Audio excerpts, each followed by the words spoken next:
Thank you so much, Ken, for this time that we have together, and I'm eager to ask you some questions about your ministry, and I know that our people back home would love to get to know you and the ministry of Ethnos a little bit, and so thank you for giving me this time where we can chat together.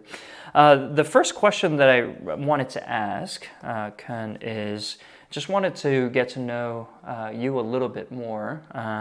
So could you just talk a little bit about your background, where you come from, where you grew up, and specifically how the Lord calls you into a lifetime of missions work? Yeah. Thank you, Pastor Joe, for asking. I grew up in the rural on a farm. So I'm thinking US terms, it would be rather a ranch. And there in nature, I always knew that God is the creator because nature is so phenomenally planned. You cannot even think of a chance meeting that all this beautiful planning in nature could just happen. So yeah, there I already had a deep conviction that there is a creator, and I grew up in a nominal Christian home. And as a young child of about 9 or 10, I saw a message about the cross, and I really came to know the Lord, but there was nobody to disciple me. So over time I drifted away, and until I met the Lord again when I was at university. So the moment I grasped the forgiveness and the love of Christ, I was hooked on to serving Him with all my heart, with all my mind, with all that I have, because the thought of God loving the world, loving me, was so huge. And with it, the fact that I am even being able to journey with the Lord in seeking and saving those that are lost, those that are poor, those that are desperate for the love of their Creator. So right from day one, I was sold out. I didn't know what missions was, but I wanted to be available to the Lord where the need was maybe the biggest. I love the local church, but I know there's many Christians in the local church, and therefore I said, Lord, I will go wherever. It is the hardest places, it's fine with me. So I was a little bit like Isaiah saying, here am I, Lord, send me. Since then, we have been missionaries all over the world, in India, in North Africa, South Africa, Southern Africa, stayed a long time in Zambia, had a sort of a ministry spanning over all the major religions of the world, church planting, schools, orphans. We adopted ourselves a lot of children, me and my wife. Some of them were disabled. We worked in human trafficking. We did sustainable ministry projects. Yeah, so wherever the need is, I'm there. But my heart is throbbing for those who have no opportunity to hear the good news of Jesus. With you having been involved in all of these different things and having made yourself available to the Lord wherever He may call you, I do want to ask about the genesis of Ethnos. So can you talk a little bit about how Ethnos came to be and what drove you towards founding this organization? Yeah, I've been part of some phenomenal mission teams, and in that time we saw a lot of fruit all over the world, and a lot of things that the Lord was busy doing, and I'm so joyful that I could have experienced it. But deep down within me, there was always this question, is there more? Is there more that we can do? The needs are so massive.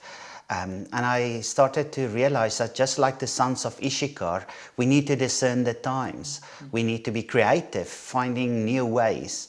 There is this story about the little boy that was walking next to the beach, and the starfish was washing up on the beach, and he would pick up some starfish, rescuing them, throwing them back. And a bystander came and says, what difference do you make? Look at all the starfish. And he picked up another one and he put it back, and he says, well, for that one I've made a difference. And I like the story very much, and the value that God places on one. But I didn't like the strategy too much. I wanted the boy to go and get all of his friends and let them come and help him. And then I thought to myself, but with all these needs of earthquakes and tsunamis and growth in population and COVID, and maybe we should put machines into the hands of all of those kids, putting the starfish in. Maybe we should have a missional industrial revolution for that matter. So I started to do research on how we could potentially, with much less resources, in a much bigger way, reach all the remaining unreached people groups in the world. And I think sometimes we are so busy focusing on the how that we are not finishing the task.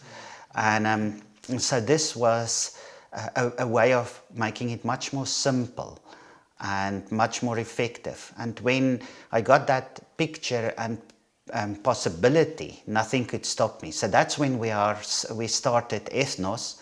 And it's a couple of years going, and our partnership with Joy Christian Fellowship is just so appreciated. Yeah, thank you so much for that. And it is just inspiring for me to just hear your passion for the nations and for the lost. And so I really appreciate that. Can we talk a little bit more about kind of the ministry philosophy of Ethnos?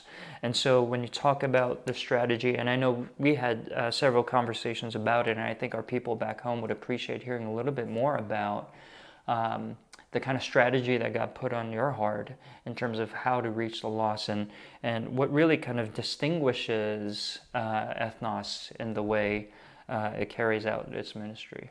Yeah. I think the big question is always resources. Rightly so, pray the Lord for the harvest, to send more workers, because the fields are ripe. And I realized that with supported missionaries, or professional missions, if you like, the professional missionary going to the unreached people group, we will struggle to get enough support to sort of send the needed army. So that led us in the research to say, how can we equip local grassroots movements? How can we make every Christian close to and in the countries where we are facing a missionary? That's not necessarily supported financially, but just supported by prayer, and create entry strategies for people that do not have to learn new languages, for instance, and that's not dependent on financial giving and so on. So the whole idea came that we would place well-trained, small, nucleus, catalyst, full-time supported missionaries in each country, and they will train up and mobilize local churches, local Christians from universities, helping them to see where exactly in their own country there is unreached peoples, and then help them to apply for jobs there or to start new small businesses in that area, but as a church planting team, while the catalyst keeps on investing, keeps on training, keeps on encouraging. And until each country, in each unreached people group in that country have been reached with the good news of Christ. So that is, in essence, if we are praying, Lord, please raise up more workers, we have to think that there is no other way than to get every Christian involved in the Great Commission. And so that's the basic premises, which is much clearer and closer to Scripture than having only a small team of professional missionaries going out there. Yeah, and thank you so much for that. And I know that from our previous conversations around this strategy, I was reminded once again, as I take back with me lessons for our own context at Joy, I was just reminded that really the work of supporting missions is not a one-sided relationship where we happen to be the ones that are sending support and you're the one that's receiving support, because I received so much, and I know that the fruit that will be born out of these insights in the ministry of our church is really indicative of the fact that it's a two-way relationship, right? And it's really more about fellowship than it is just about cold transactional support. And so really, really appreciative of your insight and the way you're doing ministry. Maybe I can just explain a more practical way of how such a strategy took place. One of our team members was a MBB, or Muslim background believer, and she came and she says, Koen, I'm have tasted the goodness of the Lord and His grace, and she was just on fire to go. And I said to her, please don't. Let us rather help you to be a salt and a light in this specific Pakistani area. So I asked, what did the Lord place in your hand? She said, well, I've got a hair salon.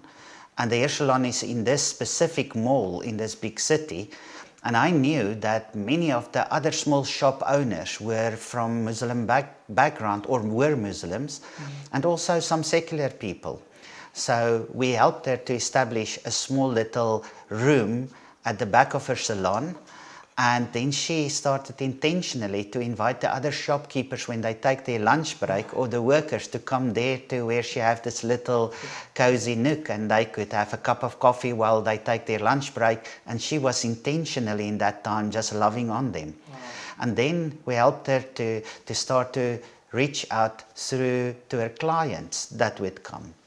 And not only that, we started to bring people from, especially ladies from very poor backgrounds, and she taught them in her salon how to do hair, while she was also discipling them and teach them how to bring the good news to Christ. So single-handedly through her hair salon, she basically planted the whole church and amongst a complete unreached people group. And so I think we need to be creative and trust the Creator through His Spirit to enable us, to show us the 2 fish and the 5 loaves of bread that is in our hands, and see us the thousands that's needing feeding. And so it's a different way, but very effective indeed. Yeah. And it's such a groundbreaking, paradigm-shifting way of how we look at world missions and the way it was usually done in the past. And so so for me, every business owner, every person that have an occupation, I sit with them and we pray and ask the Lord for a specific strategy for that specific business or job, and also to inspire people who have the means to transplant or their business with missionaries into other countries. And that's another way for us to get there. And there is still profit involved for the investor, and our missionary have a place in the unreached country to work and to be intentional and to bring people to Christ. That's amazing. I was going to hold this question off until later, but I have to ask it now. I mean, I'm just so excited to ask this of you. It seems like in the approach that you took with the hairdresser, I see a really interesting intersection of missions and discipleship really coming together in cool ways in order for a grassroots movement of the gospel to come forth. And so having said all of that, is there a word that you would like to give to our people in the context of New Jersey, and as we look to reach the New York metropolitan area with the gospel of Jesus? Are there any specific things that you'd like to say to our people in light of the story that you just shared? Pastor Joe, I'm African. I never have only one word. So, so the first word is intentional living. But together with intentional living comes another word, and that is praying and planning. Many of us have all the good intentions to live intentionally in our workplace, but we are not taking the time to sit and plan the specific outcomes. And then the third word is accountability. When we are going to our workplaces, if we are not accountable with specific goals and in a group, our workplace swallows us in. Because there's always something more. It's always secular, it's always liberal. And before we know, we are just where we have been, doing nothing, just working.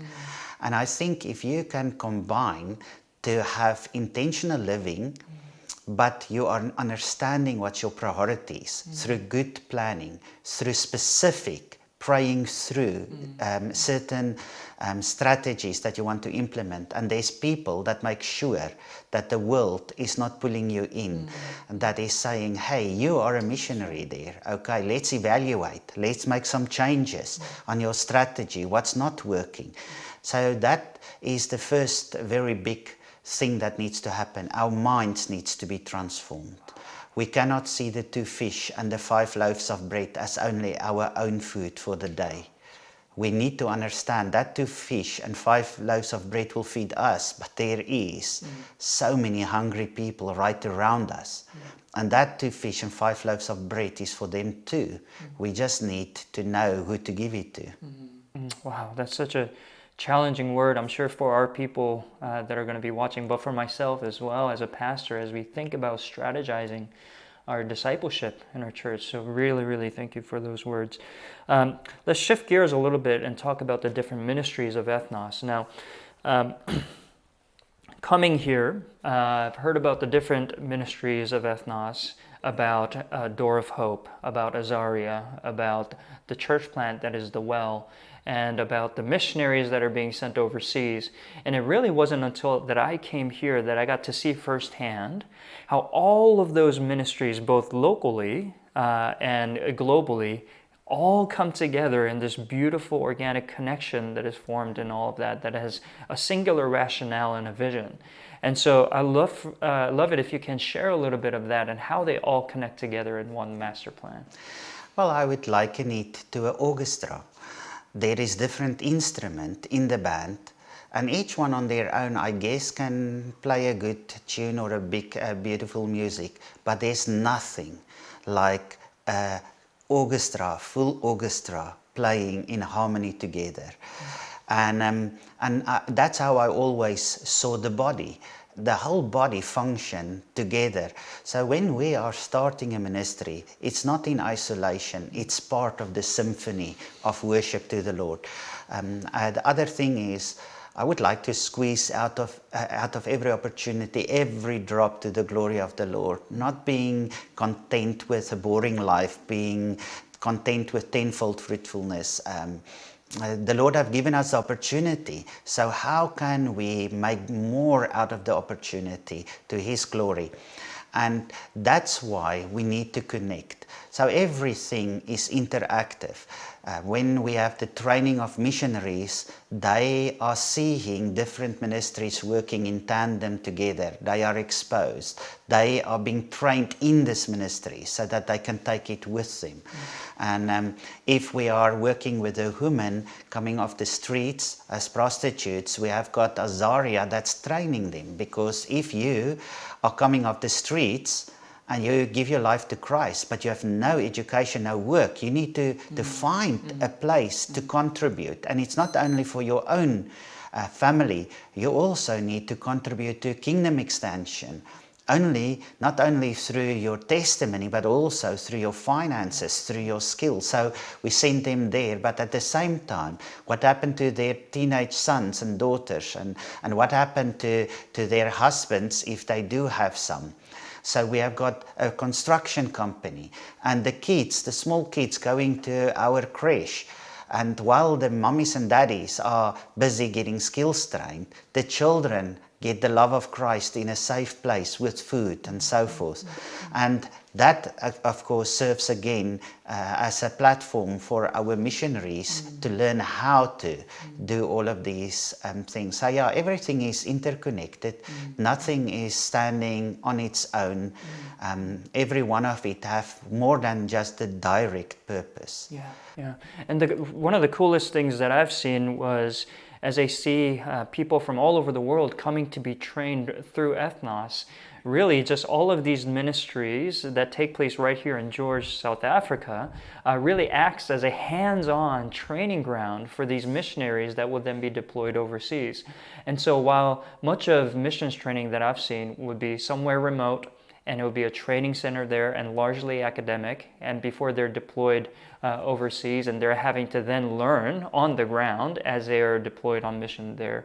I really love the approach that you took with Ethnos, where it's hands-on. Of course, I've seen the students study quite a bit, so there's an academic portion to their training that's really good and valuable. But the fact that they're also getting hands-on training with these ministries that already exist on the ground, so that they can be equipped to do similar things overseas, I thought was one of the coolest things that I saw here.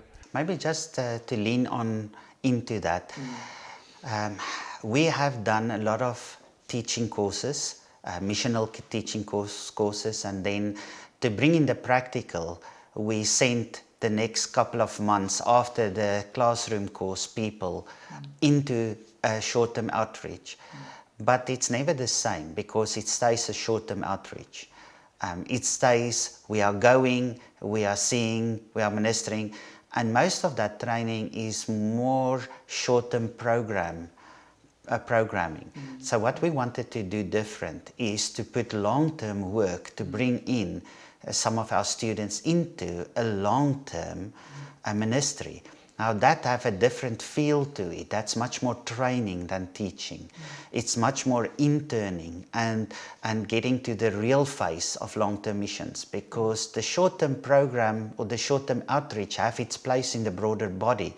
But for a long-term missionary, it's not really training them how to deal with things that is it's more sustainable and so on. So you have observed very well, we try to simulate real life ministry in a much more intentional way.